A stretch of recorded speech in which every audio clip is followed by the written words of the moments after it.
இப்போ நான் சொல்ல போகிற விஷயத்த அப்படியே கற்பனை பண்ணி பாருங்களேன். உங்கள் வீட்டு கார்டன்லேயோ இல்லை நிலத்துலையோ செடி நடுறதுக்காக ஆழமாக குழி தோண்டுறீங்க. அப்படி குழி தோண்டிட்டு இருக்கப்போ மண்ணுக்குள்ளே ஏதோ இருக்கிற மாதிரி உங்களுக்கு தெரியுது. என்னன்னு பார்த்தா ஒரு பெட்டி. அந்த பெட்டி நிறைய புதையல்.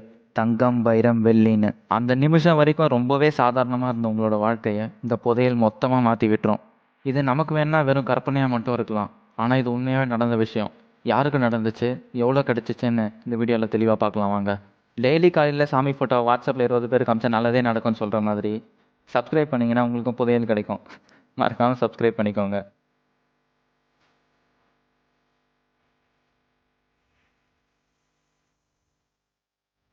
அந்த காலத்துலலாம் சுமார் ஒரு 1000-2000 வருஷத்துக்கு முன்னாடின்னு வச்சுக்கோங்களேன், அவங்க சம்பாதிச்ச காசையோ இல்லை யாராச்சும் பரிசாக கொடுப்பாங்களே அந்த பொற்காசு எல்லாத்தையும் சேர்த்து வைப்பாங்க.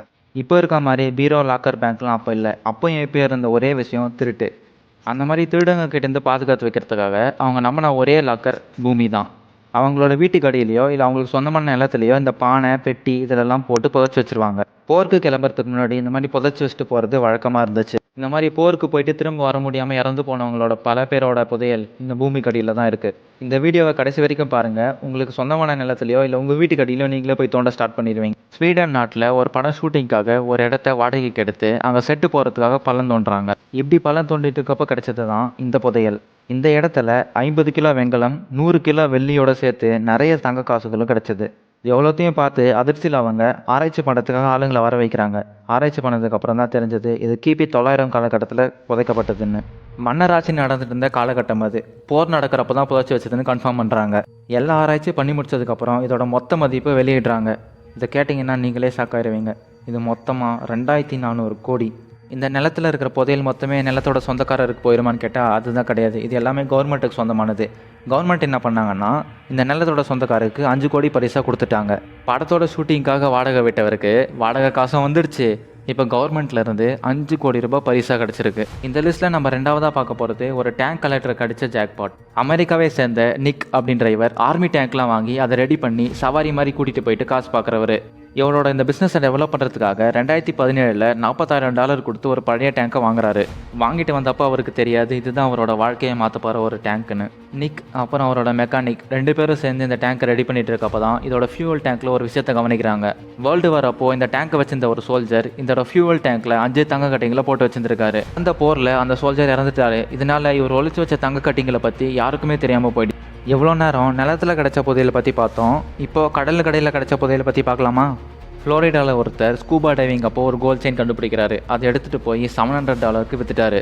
இந்த செயினை விற்றதுக்கு அப்புறம் தான் அவருக்கு ஒரு ஐடியா வருது. அது என்னன்னா, நம்ம ஏன் கடலுக்கு அடியில் இந்த மாதிரி தேடி கண்டுபிடிக்கக்கூடாது அப்படின்னு.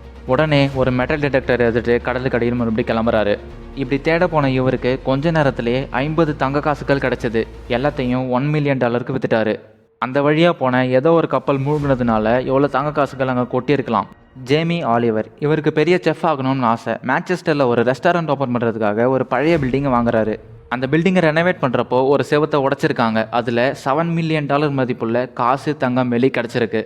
எப்படி எவ்வளோ மதிப்புள்ள பொருட்கள் இந்த செவத்துல இருந்துச்சு அப்படின்னு சொல்லிட்டு விசாரிக்கிறப்போ தான் இந்த பில்டிங்கை ஒட்டி ஒரு பேங்க் இருந்ததை கண்டுபிடிக்கிறாங்க. இந்த பேங்க் எப்பயும் மூடிட்டு போயிட்டாங்க. ஆனால் அதோட லாக்கர் இந்த செவத்துல மாட்டிக்கிச்சு.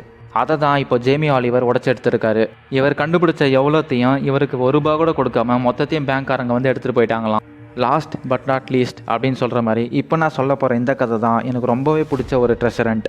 இங்கிலாண்டில் ஒரு விவசாயி தன்னோட வயலை உழுதுட்டு இருக்கப்போ அவரோட சுத்தியலை தொலைச்சிட்டாரு. அவர் தொலைச்ச தன்னோட சுத்தியலை கண்டுபிடிச்சே ஆகணும்னு சொல்லி அவர் ஃப்ரெண்டுக்கு கால் பண்ணி மெட்டல் டிடெக்டரோட வர சொல்கிறாரு. 2 பேரும் அவரோட வயல் ஃபுல்லாக தேடி பார்க்குறாங்க. அப்படி தேடிட்டு இருக்கப்போ ஒரு இடத்துல ஸ்ட்ராங்காக சிக்னல் வந்துச்சு. அப்படி இங்கே என்னதான் இருக்குது அப்படின்னு தேடி பார்த்த 2 பேருக்கும் பயங்கரமான ஷாக். ஒரு பெரிய பெட்டி நிறைய தங்க காசு கிடைச்சது. அவருக்கு கிடைச்ச அந்த புதையலோட மொத்த மதிப்பு 500 கோடி. அந்த விவசாயி நினச்சிருந்தா அவர் கண்டுபிடிச்ச எல்லாத்தையும் எடுத்துன்னு போய் அவரை வித்துட்டு இருந்திருக்கலாம். ஆனால் அவர் ரொம்ப நியாயமாக எல்லாத்தையும் எடுத்துகிட்டு போய் கவர்மெண்ட் கிட்ட கொடுத்துட்டாரு. கவர்மெண்ட்டும் இவரை பாராட்டி 25 கோடி பரிசாக கொடுத்துட்டாங்க. கவர்மெண்ட் பரிசாக கொடுத்த 25 கோடியை பாதி இவர் ஃப்ரெண்டுக்கு கொடுத்துட்டாரு. இத்தனை கோடி கிடைச்சதுக்கப்புறம் இவர் வீட்டுக்கு வந்துட்டு என்ன பண்ணாரு தெரியுமா?